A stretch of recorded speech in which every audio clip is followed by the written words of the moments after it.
Ho ho hoski! Hi you guys, welcome, välkomna, добро пожаловать. My name is Salmansa Rogers and today is Friday and that means another true crime stories with Sal. So I actually been asked what I'm drinking during my storytelling. It varies. So today I'm actually drinking my favorite hot cocoa. It's a sugar-free hot cocoa. You know me, have to be healthy. You can find it at Whole Foods, your local Whole Foods, if you have it in the area, or any Sprouts, I believe, have it too. It's a very healthy. It's unsweetened though, so a little bit on the bitter side, but I love it. For those that like bitter coffee or non-sugar, you would love this. So today I'm drinking that. Usually I'm drinking just a dark roast with a little bit of almond milk. And today I also have my Christmas mug, and I'm in my Christmas spirit. I have my little Christmas hat on. I actually ordered a red pajama, a silk pajama, but it hasn't arrived yet, so I'm so bummed because today will actually be the last video before I take a break. I'm not going anywhere, just a break. Decided to take a little holiday break at these 2 weeks, just break from all the killings and disturbing stuff and just kind of like get into this Christmas spirit and be a little cozy and, happy. And then I'll be back the first Friday in January. I believe that's Friday the 7th. So just the 2 weeks to kind of like relax and keep my mind off murder and more so Christmas. Okay, sip of my hot cocoa. So today's story, buckle up, buckle in, whatever you guys say, but you get my point. It's a disturbing one. They are always disturbing and horrific. I will be talking about dismemberment of a corpse and, of course, murder. And as you guys already know, that I will not be telling the victim's true name or, revealing the true identity of the victims for, privacy and also respect for the victim, of course. But you guys can always, if you are curious, you can always find the case by just Googling. I'm gonna reveal, of course, the town, the place, the year. It's just easy to Google search and find the actual victim if you guys are interested in that. So without any further ado, let's get into today's story.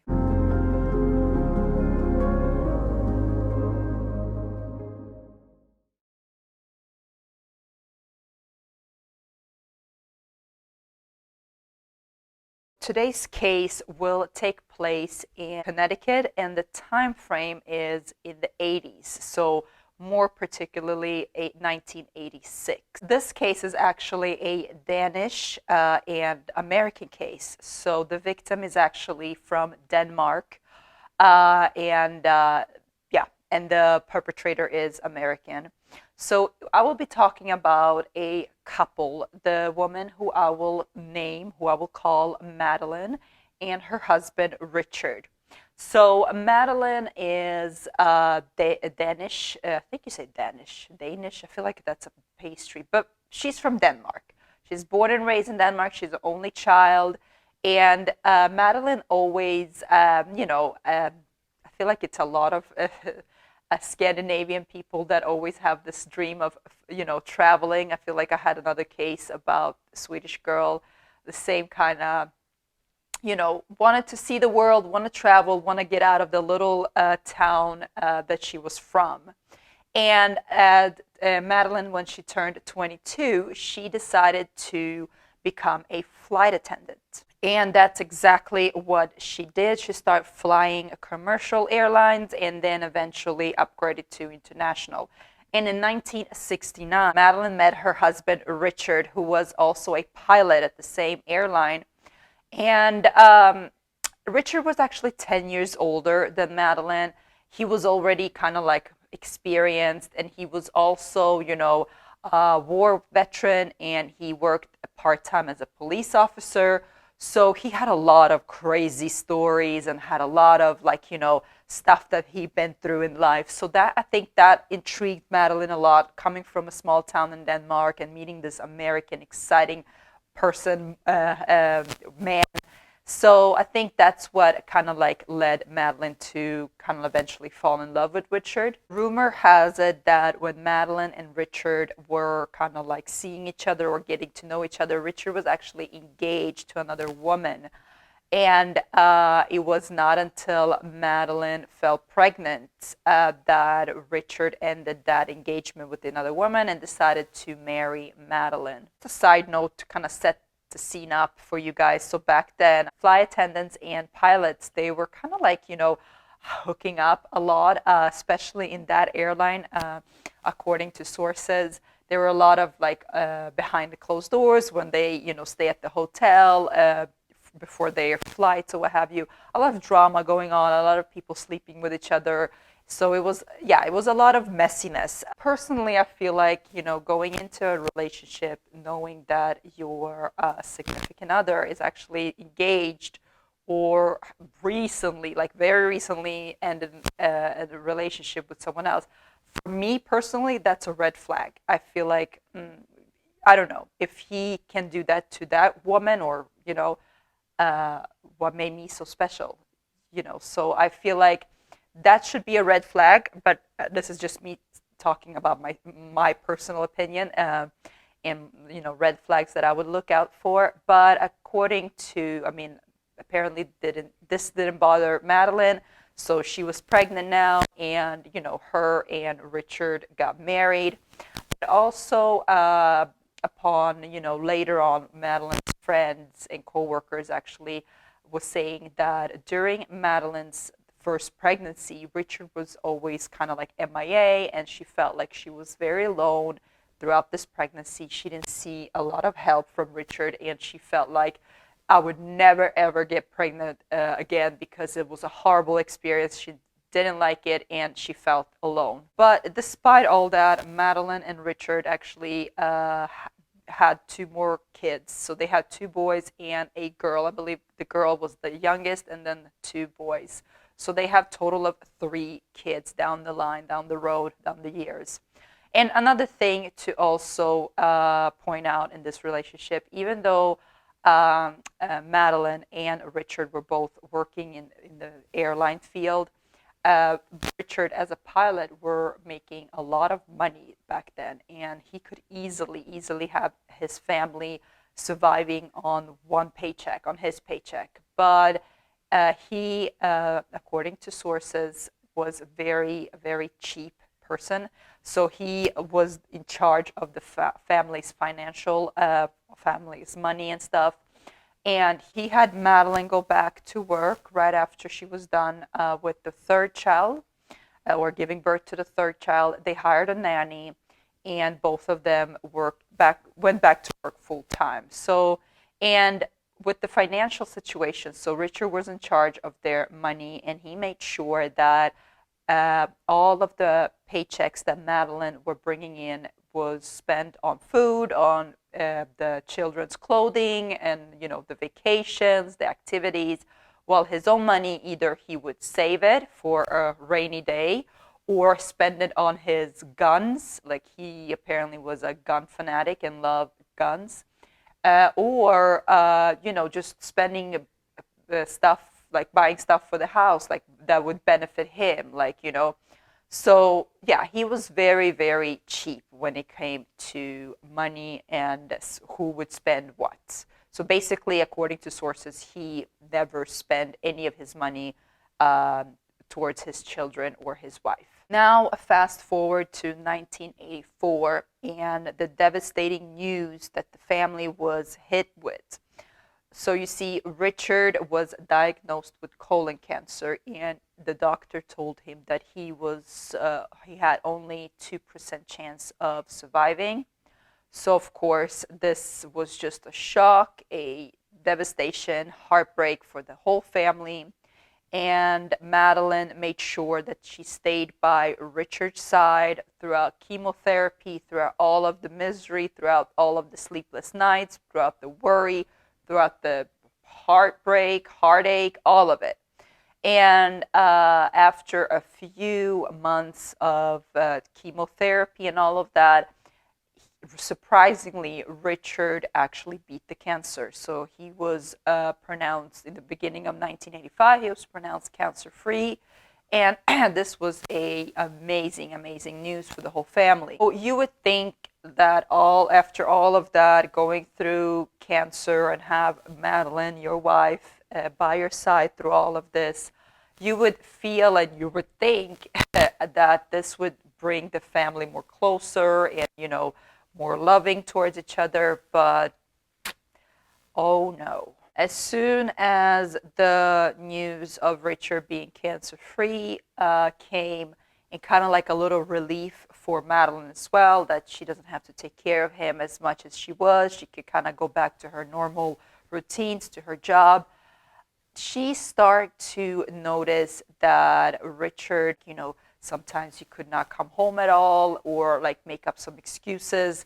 And she kind of like knew of his schedule, so she kind of knew like where he was flying or what have you. And sometimes he would tell her that he had to stay over some places, but he didn't, so she suspected him of cheating on her, like having an affair.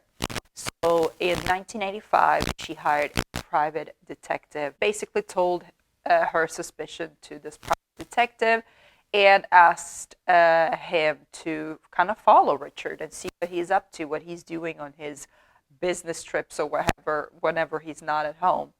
And after a few weeks of, following Richard, the detective came back to Madeline, and unfortunately, it was not good news. So her suspicion was actually correct. The private detective presented Madeline with photos that he took of Richard with another woman, and this other woman was actually another flight attendant that Madeline recognized, and they were outside this other woman's house, and they were like kissing, hugging, very lovey-dovey. Like clearly this was not a just a coincidence or some coworker that he met. This was more.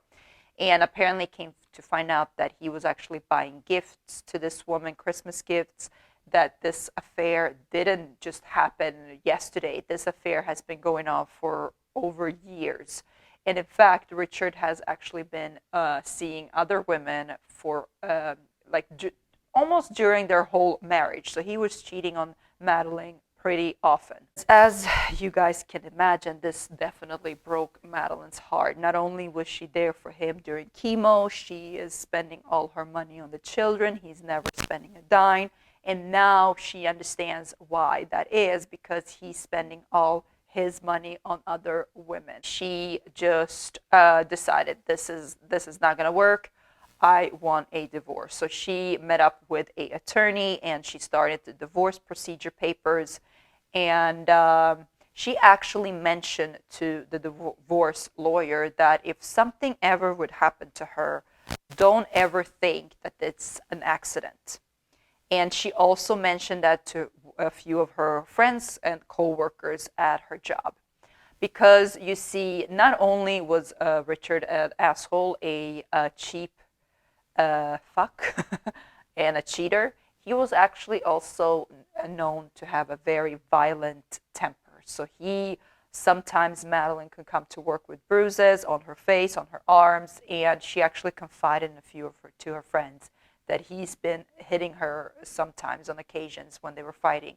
So Madeline knew that breaking this news to Richard about the divorce would not be just easy. So she was scared, of course, and worried how he would react. This brings us now to November 19th of 1986. And this was an evening, so Madeline's coming home from work. She just landed in New York, and then her and two other coworkers are driving back to Connecticut to go home. They had a long flight. It was an international flight to Germany and then back to New York, so she was tired, and this was around like 6 p.m. on the 19th of November. And the person that dropped Madeline off her house, she can recall Madeline was not happy about when she arrived. She instantly knew that Richard was home, and she kind of like mumbled out like, "Oh, damn, he's home." But that was like the last thing that person, that was unfortunately the last time that person or anyone would ever see Madeline alive. The next morning, Richard wakes up. He wakes up the whole family at 6 a.m., all of his 3 children, and the living nanny that is living with them. And he wakes them up at 6 a.m., rushing them and tell them that we all need to get over to my sister's house. And his sister lives around like 1 hour away. So he's rushing everyone out of the house, and both the kids and the nanny's like, but where is Madeline? Where is our mom?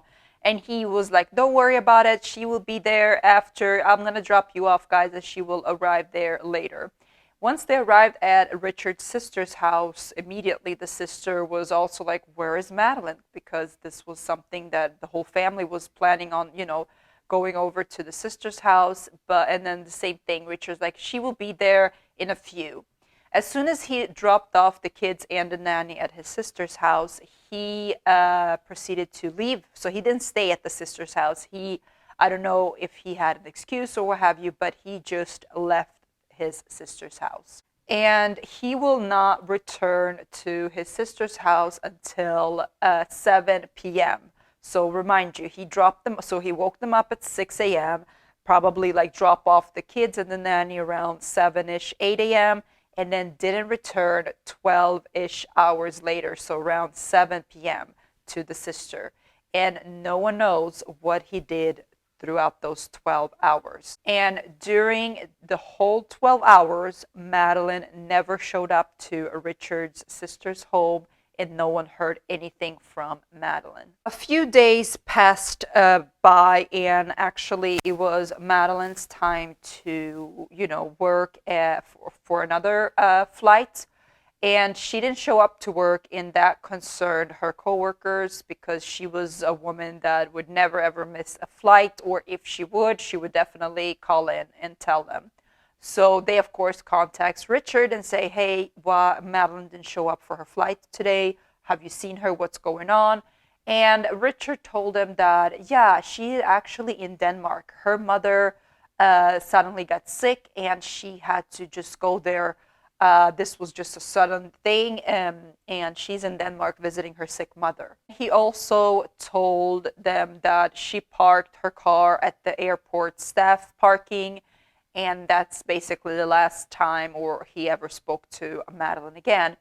And according to Madeline's friend and coworkers, they actually, they discovered Madeline's car parked at the parking lot, the staff parking lot at the New York airport. I believe it's the JFK airport. Days turn into weeks, and again, no Madeline. And now Richard actually told a few other people a whole different story. So instead of Madeline is in Denmark visiting her sick mother, Madeline is now in the Canary Islands visiting her best friend.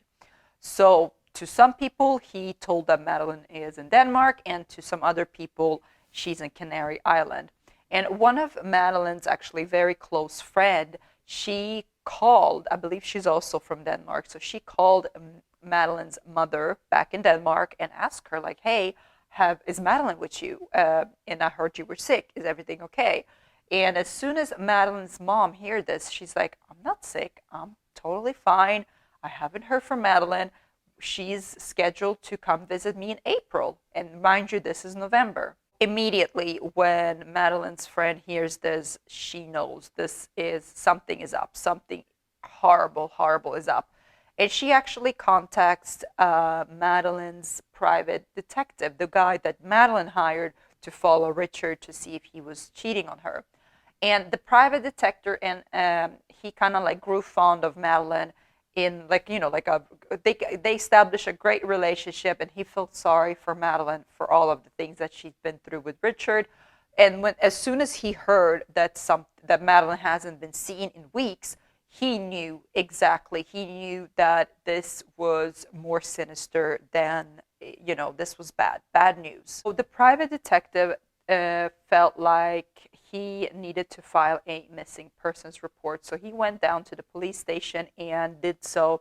And he also confided in one of the detectives or the officers that he suspects that Madeline's husband has something to do with it. And as soon as he told the name of the husband, the police officer recognized the name, and he's like, "Oh, but he worked for us. He worked part-time here." So that kind of like, felt, the police officer felt like, "Oh no, he has nothing to do with it. He's one of us. He used to be a police officer." So, but they took down the missing persons report, and that was that. And the detective felt like, just he didn't get as the help basically that he felt like he was about to get, because he realized that, oh, okay, so just because Richard has worked as a part-time police officer, he has leverage there. People know him there. People trust him there. So let me go about this another way. So he actually came in contact with the living nanny. So the nanny that had been living in the Richard and Madeline's house, taking care of the children. She's been living there for quite a while, worked there for a few years. So he asked her, the private detective asked the maid or the nanny, if she seen or heard or anything unusual in activities in that house. The nanny actually said, yeah, as a matter of fact, I have. And she said that a few days after, after when they came back from, she told the detective about the incident on the 19th when Richard rushed everyone out of the house. And then when they came back, she actually noticed a pretty large stain on the carpet. And then a few days after, the carpet was ripped out off the floor and got rid of. And when she asked Richard, what was that stain? He explained, oh, it was just kerosene for the heater, because on that day, on the 19th of November, a harsh snowstorm. So he was using heaters in the house, in his bedroom. And according to Richard, he spilled some kerosene, and that caused that stain and stench, so he had to get rid of the carpet. As soon as the detective heard the nanny's story, especially about the carpet, he felt like, oh my God, we got something here. So he actually went to the dump field, or the dumping landmine field, I think, when you dump trash or whatever. And after a few hours of searching in all of that trash, and mind you, it probably stank, it probably was disgusting, but he was just there, and he found the carpet, and he sent this carpet for forensic testing to see if there could spot any blood stains or whatever. And unfortunately, the test came out negative for blood, even though this was not the news that the private detective kind of was hoping for. He was hoping for, yes, that is blood, yes, that is Madeline's blood, and kind of more than just a negative test. Besides all that, he actually went back to the police, because now he felt like, even though he didn't find blood on the carpet, but it's very, very suspicious. I understand that you have kerosene spill, but why would you, rip off all the carpet in your bedroom, And also the nanny story about about Richard rushing them out of the house. All of that was more now evidence against Richard. He had more evidence against Richard now, so he went to the police and told them what he knew. So the private detective went to the police yet again. This time, the police felt like, yeah, it was more evidence now, and yes, it was very suspicious. And the fact that Richard was very nonchalant about it, like everyone else, the friends, the co-worker, the private detective, everyone was worried. Even the nanny was worried about Madeline. But Richard seemed very nonchalant and not even caring, and not even filing a missing persons report. So the police start to investigate Richard more closely.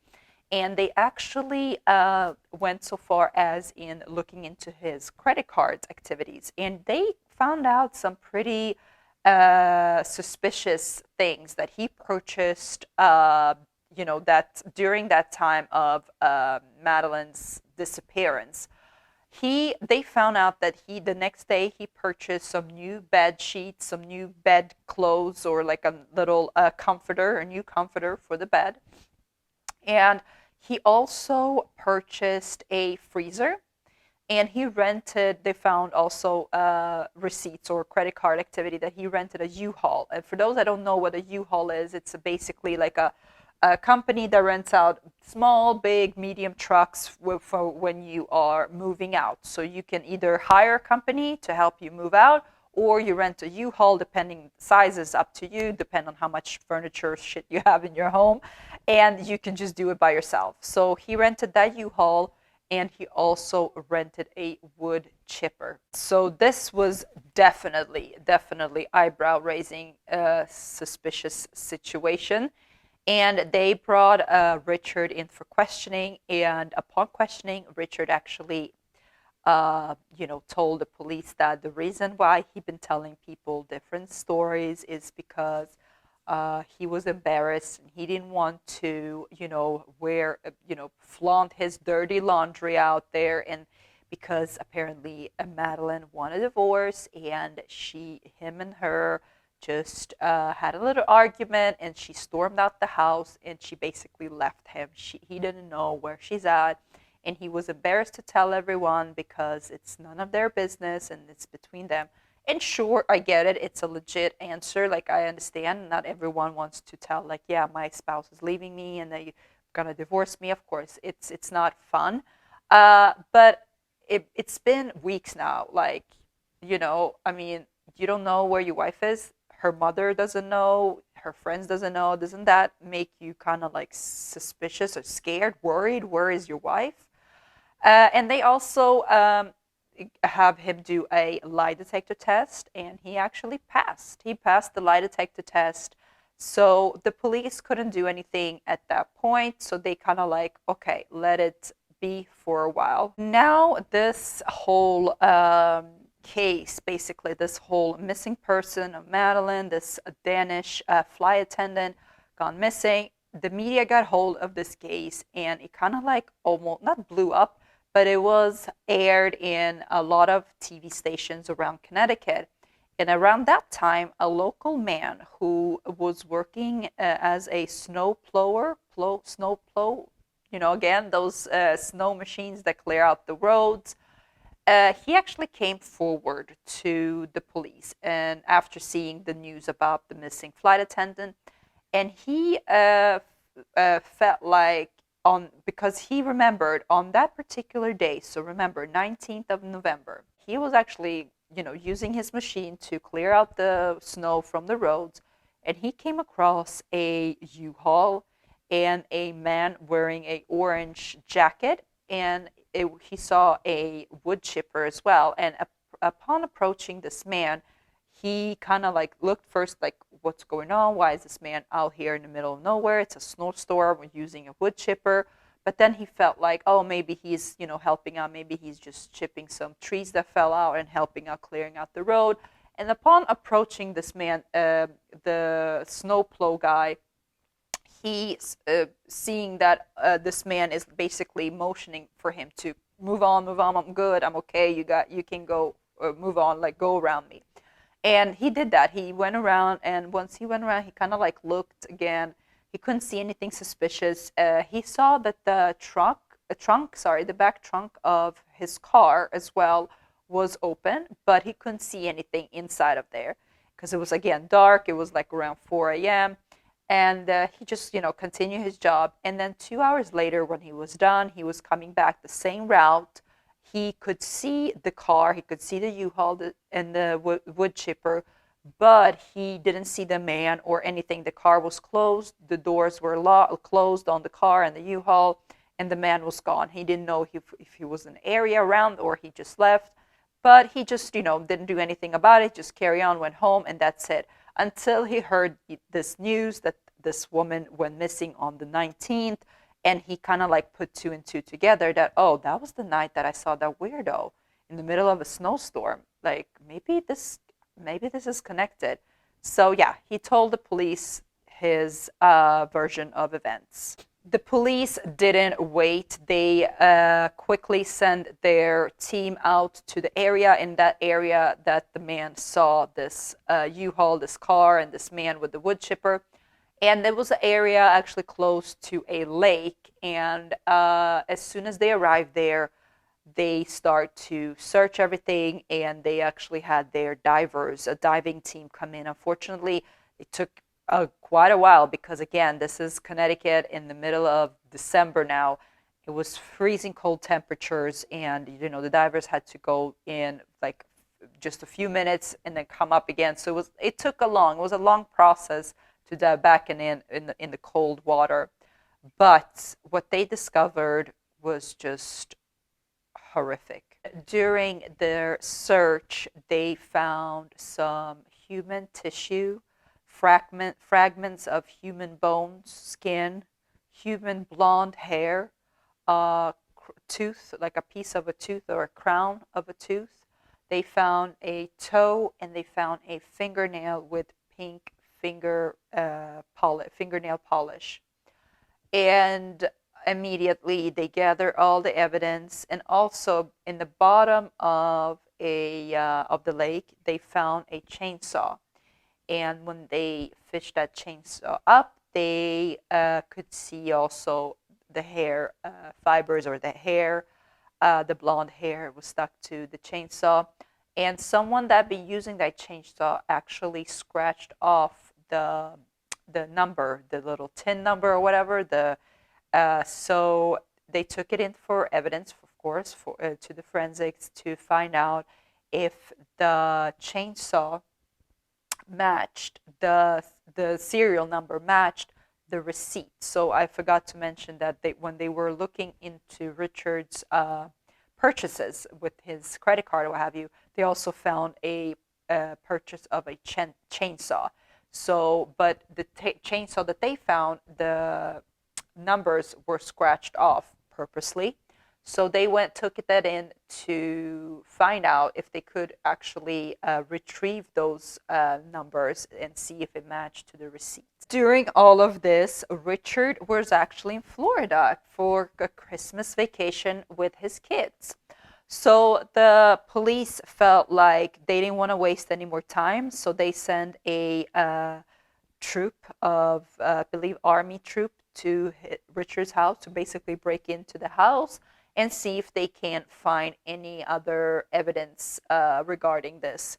And once they entered the house, they realized the house was kept unkept. It was disgusting. It was like furnitures were all over the place, laying on the floor. The dirty clothes were all over the place. It was smelly, kind of like no one have lived there or lived basically in filth. And they went up to the bedroom, and they start searching around, and they found blood smears on the side of the mattress. And they took that blood in for testing, and the blood came positive to belong to Madeline. Now, with all of this evidence against Richard, the police felt like they didn't want to, because again, he had some sort of a respect around the area, because again, he worked part-time as a police officer. So they didn't want to go with the traditional way of like arresting him on the spot in front of everyone. So they kind of want to give him a little bit of dignity, whatever, a little bit more privacy. So they waited till he come back from Florida from the Christmas vacation, and also respect for the kids. They felt like they didn't want to ruin their Christmas, New Year's, So they waited till January 11th of 1987. They actually called him. They called him and said that, hey, we want you to come into the station because you are arrested for suspicions of Madeline's disappearance. And what he said to the police when they called him, he's like, you know what, I'm tired right now. Can we do this later tomorrow? This just proves how nonchalant, non-caring, disgusting, lying Richard is. But of course, the police didn't wait till tomorrow. So they sent two policemen, two detectives to his house and arrest him on the spot and brought him out of his house. By now, you're probably wondering what happened to Madeline. And unfortunately, Richard never told his side of the story. He never confessed or denied to have anything to do with Madeline's death. So what I'm going to tell you guys, is just pure not, yeah, pure speculation, or the versions of events from the forensics team and the police detectives of what they felt like happened to Madeline. So the night of November 19th, the night that Madeline was giving a ride, or they gave Madeline a ride, her friend gave her a ride home from her work, was the night that the detectives believed that later on, was when everyone was asleep, Madeline confided in Richard that she filed for divorce, and he didn't take it well. And an argument break out, and in the middle of this heated argument, the police believe that Richard hit Madeline with a object. They believe it could be his police flashlight. It hit her twice in the head, and that's what kills her. And that's what also the blood spatter that they found underneath the mattress, or on the mattress, on the side of the mattress. And later on, he put Madeline's dead body in the freezer, and he kept the body in the freezer for hours. And that's why he rushed the family out the next morning to get to his sister's house. And when he left them at the sister's house, remember, he went back home, or he went somewhere. He didn't return to the sister's house until 12 hours later that day in the evening. So they believe that during that 12 hours, that's when Richard, did all of these, did cleanup of his bed, threw out the bed sheets, and then also purchased the items that they later found on his credit card receipt, such as the new bedclothes, the sheets, the duvet, and also the rental of the U-Haul and the wood chipper. And then they, after a few hours, or they believed it could be the next day, he went out to that lakey area where later that man with the snowplow would see him. That's when he cut Madeline's frozen body, now dead frozen body, into pieces and placed her in the wood chipper. And they believe that the man that saw him, he was right before he was about to do this gruesome act. So that's why he was kind of like signaling to this man to go around him, I'm good, so the man would not stop and, discover what he was really actually doing. And after he did that, he disposed of the chainsaw and scratched off the serial number so they could not trace the chainsaw to him, and he dumped it into the water, and felt like, no one would look into the river, but he was wrong. And I also forgot to mention that the tooth and the finger, toe and the fingernail that they found, especially the tooth, they actually did, of course, DNA, and the tooth came out positive to be belonging to Madeline. Apparently, in Connecticut back in the 80s, they had this strict rule that you cannot convict someone without a body. They had to actually have a body to be able to convict someone for murder. So this became a very challenging task for the forensic and for the police, of course, for detectives. What they did was they actually took a pig carcass, so like a dead pig, because apparently the pig's skin texture and bone is very similar to a human. So they froze the pig, and they actually put the pig carcass through that wood chipper, and that way they could see the same patterns on the pig bones was exactly the same match, the same patterns that they found in that area, the human remains that I said, the human tissue remains, and the bone fragments were matching up. So the same way as the pig carcass, it's the same way to the bone fragments that they found around the area, around that lake.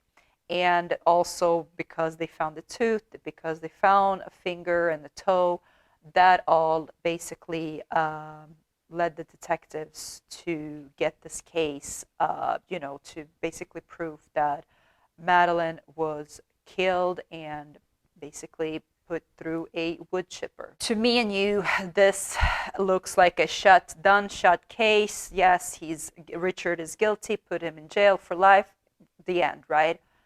Of course not. So the first trial actually ended up in a hang jury, and a hang jury means basically that one or two of the jurors didn't agree on the verdict, or they basically had to come up with a unanimous verdict to be able to prosecute someone, and one of the jurors, he refused. So it ended up in a mistrial and a hang jury. So they actually had to wait another 3 years for a second trial. And this trial was in the beginning of the 90s, I think, or 1989, or the beginning of the 90s. And this time, the jury, they unanimously had a guilty verdict for Richard. They sentenced Richard to 50 years in prison. And throughout the whole trial, both trials, the first and the second, Richard was just unfazed. He seemed that he was bothered. It felt like he looked like someone just dragged him on this boring ass trial, and why is he doing there? Like he didn't have any remorse, or he never cried, he never said anything. He looked like he was bothered.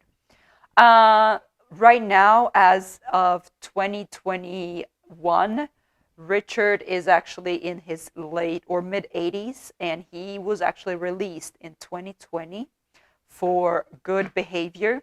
So he was only in prison for about 30 years. And as far as my research goes, he is in a kind of like a halfway house for homeless vets. And he's in his mid 80s. Like, why don't just let him be in prison and just rot there? But oh well. Hopefully has a rest of his life is very miserable.